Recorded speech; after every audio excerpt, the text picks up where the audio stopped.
안녕하세요. 하만성경입니다. 마가복음은 3막으로 구성되어 있다고 말씀드렸습니다. 오늘은 3막 부분 예수님의 고난과 십자가 사건을 다룰 예정입니다. 3막의 배경은 예루살렘입니다. 예수님은 예루살렘에 드디어 입성을 합니다. 마가복음 11장 1절에 예루살렘 성전에 들어가십니다. 예수님은 베다니에서 들어가시는데요.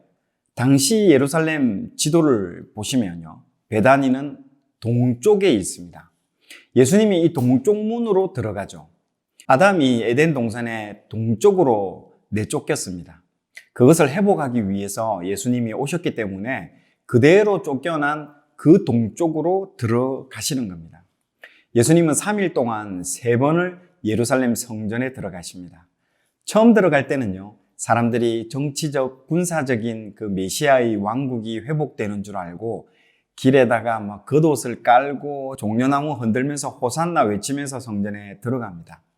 첫날에는 특별한 일을 하지 않고 성전을 대충 둘러보고 바로 나오십니다. 둘째 날에는요, 열매 맺지 못하는 무화과를 저주하고 성전 정화 일을 하십니다. 예수님이 성전에 가셔서 내 집은 만민이 기도하는 집인데 너희가 강도의 소굴을 만들었도다 하면서 다 뒤집어 엎습니다. 그리고 바로 나오시죠. 그림에서 보는 것과 같이 성전 바로 옆 안토니오 요새에 예루살렘 안에 규율과 질서를 잡는 로마 군인 600명이 주둔하기 때문에 예수님께서 더 큰 소동을 벌이면 문제가 되므로 재빨리 나와버립니다. 그러나 예수님의 이 행동은 미래에 이 성전이 심판받고 멸망될 것이라는 예언적인 메시지가 다 담겨 있습니다. 그런데 성전 정화 사건으로 인해서 예루살렘 성전을 중심으로 먹고 사는 그 기득권 세력들이 난리가 납니다. 그래서 셋째 날 아침이 시작되자마자 제사장들, 서기관, 율법 전문가들이 바톤 터치하듯이 예수님을 찾아옵니다. 심상치 않는 일들이 벌어지는 것이죠. 그들은 진상조사를 해서 예수님을 처벌하려고 찾아온 것이죠. 첫 번째로 대제사장과 장로들이 첫 질문을 하면서 1라운드가 시작됩니다. 네가 무슨 권위로 이렇게 성전에서 말씀을 전하느냐? 네가 뭔데 하나님의 말씀을 전하냐고 묻습니다. 이렇게 얘기하니까요. 예수님께서 오히려 반문을 합니다. 야, 내가 먼저 물어볼게. 요한의 세례가 하늘로부터냐 사람으로부터냐? 이렇게 물으시니까요. 대제사장들과 장로들이 대답을 못합니다. 그 이유가 있습니다.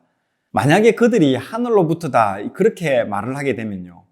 그러면 내가 요한한테 세례를 받았고 요한의 사역을 이어가지고 완성시키고 있잖아. 그리고 요한이 나를 메시아라고 말도 했는데 왜 내 말을 안 믿냐. 그렇게 말할 것 같으니까요. 그렇게 대답을 못합니다. 만약에 사람에게로부터라고 답을 하면요. 여러분 지금 여기 보시는 이 사전에 나오는 백성들의 눈을 한번 보십시오. 종교인들을 쳐다보는 매서운 눈빛을 한번 보십시오. 세례 요한이 죽은 사실 때문에 백성들이 부글부글하고 있는 상태입니다. 자신들이 의지했던 그 선지자가 죽었기 때문에 예수님까지 죽이면 가만히 있지 않을 기세였습니다. 그러니까 이들이 백성들이 돌을 던질까 봐 살기를 느껴서 거의 도망을 가듯이 내빼버립니다. 그리고 12장에 악한 포도원 농부들 비유를 하십니다. 어떤 주인이 포도원을 빌려주고 소작농에게 임대료를 받기 위해서 종들을 보낼 때마다 다 때려 죽이고 망신을 주었는데요. 마지막에 아들을 보내면 일이 잘 될 줄 알고 아들을 보내는데 그랬더니 이 소작농들이 야 이거 아들이니까 상속자 아니야. 이거 죽여버리고 그 유산까지 우리가 차지하자 하면서 아들을 죽여버립니다. 아들마저 죽여버려서 나중에 주인이 군대를 이끌고 와서 다 허물어버리고 진멸한다는 내용이죠. 이게 무엇을 상징합니까? 주인은 하나님, 종들은 선지자들, 아들은 예수님, 악한 자들은 종교 지도자들을 말하고 있습니다. 이 비유를 통해서 예수님이 십자가에 죽는 사건이 이제 곧 벌어질 것임을 알려주시는 거죠. 그리고 바로 이어서 평소에는 철천지 원수처럼 지내는 헤롯 당과 바리새인들이 예수님을 잡아 죽이는데 완전히 의기투합합니다. 그래서 헤롯 당과 바리새인들이 찾아와서 예수님께 동전을 보여주면서 가이사에게 세금을 내는 것이 가하니까 라고 질문을 하죠. 곧이어 사두개인들이 찾아와서 부활을 믿습니까? 다음에는 막 율법사 찾아와가지고 제일 중요한 율법이 무엇인지 막 돌아가면서 계속 물어보죠. 이 모든 질문에 예수님이 답변하자 모두들 다 도망을 갑니다.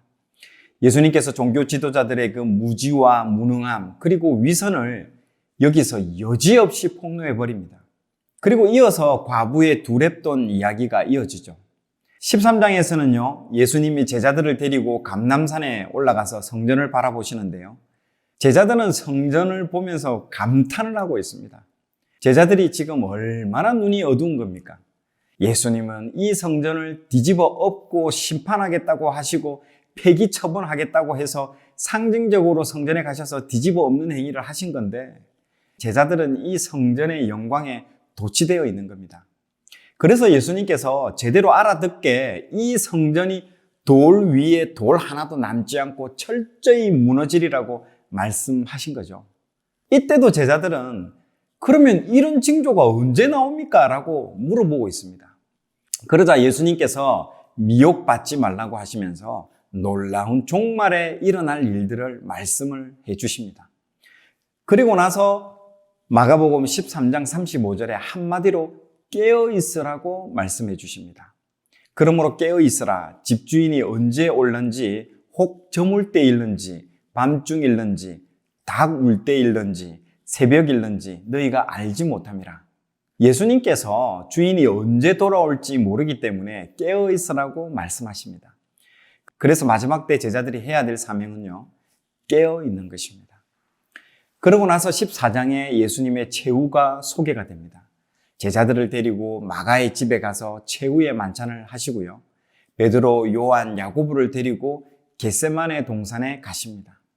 예수님이 십자가라는 그 잔을 놓고 기도를 하는데 제자들은 기대를 저버리지 않고 바로 잠들어 버립니다. 그것도 3번이나 자고 있습니다. 방금 예수님께서 주인이 언제 올지 모르니 깨어 있으라고 했지만 제자들은 잠들어 있는 모습을 보여주면서 대비해서 보여주고 있는 것이죠. 마가복음에서 제자들은요, 처음부터 끝까지 정말 일관성이 있습니다. 예수님과 정말 엇박자를 어떻게 이렇게 잘 내는지 참 보는 내내 답답합니다. 시간이 흘러 겟세마네 동산에 대제사장들이 보낸 불량배들이 흉기를 들고 예수님 잡으러 오는데 제자들은 그날 밤 모두 다 도망가 버립니다. 밤중에 다 도망가죠. 도망갔지만 그 중에 베드로는 마음이 불편해서 예수님을 쫓아오게 되죠.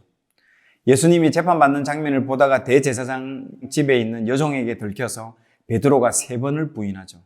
마지막에는 저주까지 퍼붓는 장면이 나오고 닭이 울게 되죠. 그리고 그날 새벽에 예수님은 유대 종교 지도자들에게 불의한 재판을 받고 빌라도에게 넘겨지죠. 그때가 새벽이었습니다. 유대 종교 지도자들이 예수님을 빌라도에게 넘길 때 씌웠던 그 제목은요, 성전 파괴자였습니다. 성전을 허물겠다라고 말한 자라는 제목입니다. 그런데 예수님이 공식적으로 처형당할 때는요, 정치범의 제목으로 죽습니다. 로마 황제를 반역한 자, 로마의 그 체제를 위협이 되는 인물로 죽게 되는 것이죠. 그래서 십자가형 처형을 당합니다. 십자가 처형은요, 가장 끔찍하고 가장 수치스러운 형벌입니다. 이것은 가장 악독하고 악랄한 사람에게 사회로부터 영원히 격리해야겠다고 내리는 형벌이었습니다. 예수님은 형벌을 받고 십자가에서 돌아가십니다. 제가 마가복음 서두에 이 땅에 종의 모습으로 오셔서 우리를 죽기까지 섬기러 오신 예수님이 마가복음의 주제인 종으로 섬기러 오신 예수님이라고 말씀드렸습니다. 그 섬김의 마지막이 바로 자신의 생명을 우리를 위해 대속물로 내어주신 것입니다. 마가복음 10장 45절, 인자가 온 것은 섬김을 받으려 함이 아니라 도리어 섬기려 하고 자기 목숨을 많은 사람의 대속물로 주려 함이니라. 예수님이 6월절 어린 양이 되어주셔서 희생 제물이 되어주신 것입니다. 그 이유는 우리를 살리기 위함인 것이죠. 예수님이 그토록 살리려던 우리라는 그 존재가요, 그만한 가치가 있는 존재일까요? 우리는 예수님과 상관없이 세상 욕망을 향해 달리던 자들 아니었습니까? 일평생 내 욕망과 음란, 그리고 더러운 곳에 가서 죄만 짓고 살았던 나를 위해서 아무 죄도 없으신 예수님께서 자신의 피를 흘리신 것입니다. 에베소서 2장 1절을 보면요. 그는 허물과 죄로 죽었던 너희를 살리셨도다.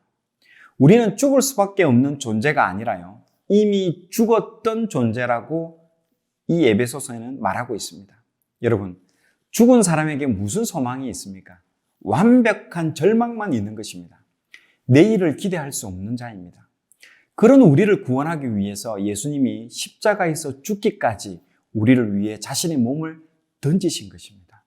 에베소서 1장 7절에 그의 피로 말미암아 속량 곧 죄사함을 받았느니라. 여러분, 혹시 속량이라는 단어를 알고 계십니까? 우리는 이 단어를 통해 종으로 오신 예수님의 모습을 알 수 있습니다. 신약 성경에서 예수 그리스도의 구원을 설명할 때 함께 언급되는 몇몇 단어가 있는데요. 그 중에 하나가 속량이라는 단어입니다. 속량이라는 단어는요, 기독교 용어가 여러분 아닙니다. 원래 로마 제국에서 쓰는 단어를 기독교가 차용해서 사용한 단어인 것이죠. 어디서 사용하는 단어일까요? 노예 시장에서 사용하는 단어입니다. 로마 당시 종은 어떤 존재입니까? 그 당시 노예는요, 사람 취급을 받지 못하고 그냥 물건이었습니다. 노예들은 일반법에 적용되는 것이 아니라 가축법에 적용되었습니다. 그래서 노예의 그 생사 여탈권은요, 주인에게 있었습니다. 노예를 평생 부려먹다가 나중에 늙고 병들면요, 시장에 내다 팔기까지 했습니다. 그런 노예들이 시장에 절비하게 진열되어 있었습니다. 노예들 목에는요, 나무 팻말을 걸어서 금액을 적어 놓았죠. 그 노예의 몸값을 지불하고 사는 것을 속량이라고 하는 것입니다. 요한복음 8장 34절 말씀에 예수께서 대답하시되 진실로 진실로 너희에게 이르노니 죄를 범하는 자마다 죄의 종이라. 죄를 범하는 자마다 죄의 종이라고 말씀하고 있습니다. 혹시 이 방송 들으시는 분 중에 평생 죄를 안 지은 사람이 있습니까? 모두 죄를 지었기 때문에 우리는 이 말씀대로라면 죄의 종이 된 것입니다. 우리가 사단 마귀가 운영하는 노예 시장에 진열되어 있는 것입니다. 여러분, 우리가 그 노예 시장에 진열되어 있던 종이라고 한번 상상 한번 해보십시오. 죄가 나의 머리채를 잡고 질질질질 끌고 다니며 온갖 학대를 당하며 더러운 곳에 나를 몰아넣어서 내 힘으로는 더 이상 어떤 것도 할 수 없는 처참함과 비참한 가운데 있었다는 것이죠. 어떤 소망도 없는 상태에서 그 노예 시장에 진열되어 있었다는 것입니다. 그때 예수님이 그 노예 시장에 오셨습니다. 주인이 이제 전혀 쓸모없다고 버려진 그 더러운 노예 앞에서 예수님이 딱 멈추십니다. 그 노예의 가격은요, 정말 형편없습니다. 그저 가져가라고 할 정도의 무가치한 가격입니다. 그런데 예수님이 그 노예를 지목하고 자신의 호주머니에서 꺼낸 것은 바로 수천억, 수조 원의 가격보다 더 비싼 자신의 피, 자신의 생명을 꺼내놓은 것입니다. 노예 목에 걸려있는 그 형편없는 가격에 비해서는요, 상상할 수 없는 가격인 것입니다. 주변에 사람들이 막 몰려오죠. 모두들 비웃습니다. 저 무가치한 것에 이런 엄청난 금액을 꺼내놓으시는 예수님께 모두 비웃습니다. 조롱합니다. 그러나 예수님은요, 전혀 그런 사람들의 말에는 관심도 없습니다. 그리고 나의 목에 걸려있는 그 가격표에도 예수님은 전혀 관심이 없습니다. 예수님은 자신의 생명과 피값을 지불하시고 나를 사시는 것입니다. 여러분, 우리의 왕이신 예수 그리스도께서 우리를 이런 식으로 구원하실 거라고 상상이나 했을까요? 제가 구약 레위기에서 말씀드렸지만요, 내가 지은 죄에 대해 하나님의 맹렬한 심판은 내가 받는 것이 공의입니다. 그래서 나는 죄로 인해서 곧 쏟아질 하나님의 그 맹렬한 진노와 심판을 벌벌벌벌벌 떨면서 대기하던 자였습니다. 그것은 도저히 내가 감당할 수 없는 무시무시한 진노임을 내가 알고 그 앞에서 나는 그저 들들들들들 떨고 있을 수밖에 없는 존재였던 것이죠.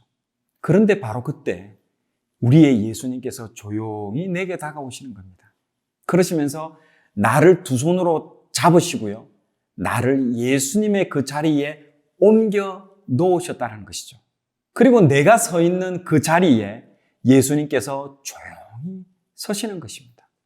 내가 받아야 마땅한 그 엄청난 진노와 엄중한 심판과 짓밟힘과 수치와 버려짐과 그 조롱을 예수님께서 내 자리에서 온전히 다 받으신다는 것이죠.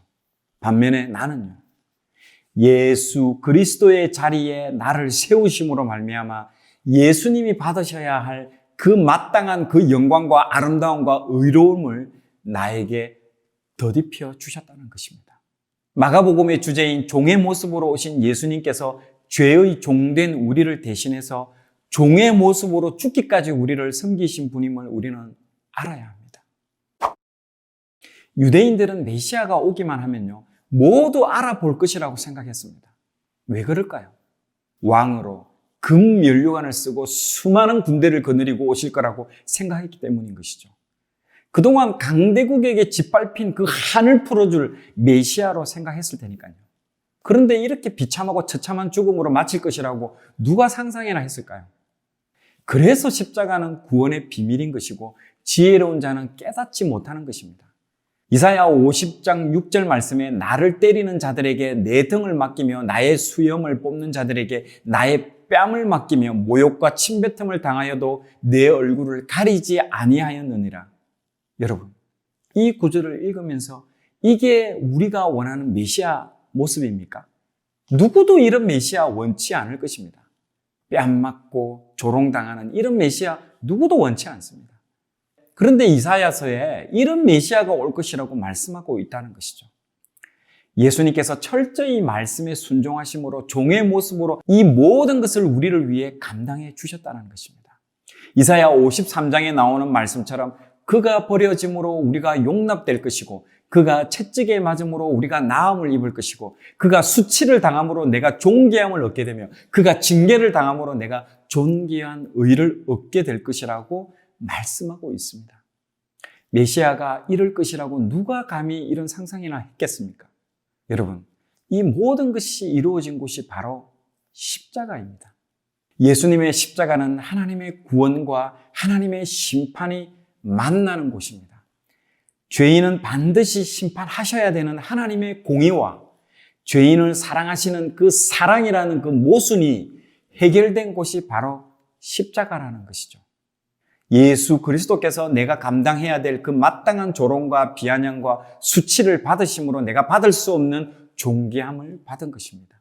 내가 죄로 인해 받아야 할 죽음이라는 그 정죄를 내 자리에서 온전히 받으시고 내게는 없는, 내게는 상상할 수 없는 그 의로움을 나에게 주신 것입니다. 우리의 왕이 이렇게 우리를 구원할지 누가 알았을까요? 이것을 깨닫게 된다면요, 어떻게 우리가 잠잠히 있을 수 있겠습니까? 여러분, 성경 백독하고 교회 많은 프로그램을 통해서 사람은 바뀌지 않습니다. 변화의 능력은요, 오직 예수 그리스도의 십자가에만 있습니다. 그리스도 안에 있는 자에게는 결코 정죄함이 없다고 하셨습니다. 그 안에 내게 필요한 모든 지혜와 지식의 보물이 다 숨겨져 있습니다. 혹시 지금 회복을 위해 기도하시는 분이 있으면요, 여러분이 찾는 것이 예수 그리스도 안에 있습니다. 예수 그리스도를 붙잡아야 됩니다.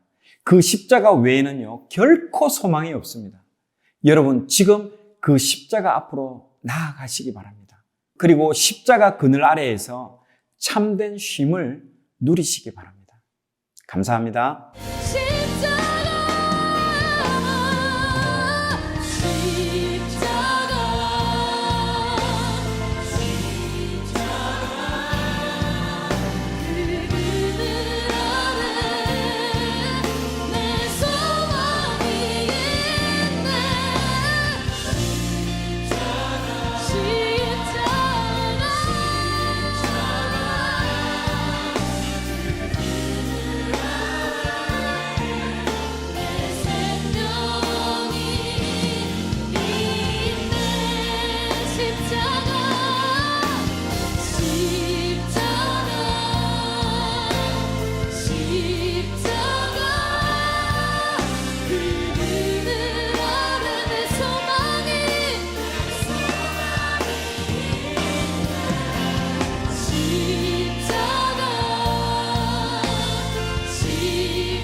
자, 오늘 내용이 좋았다면 좋아요, 구독 부탁드리겠습니다. 좋아요, 구독, 알림 설정은 콘텐츠 제작에 큰 힘이 됩니다.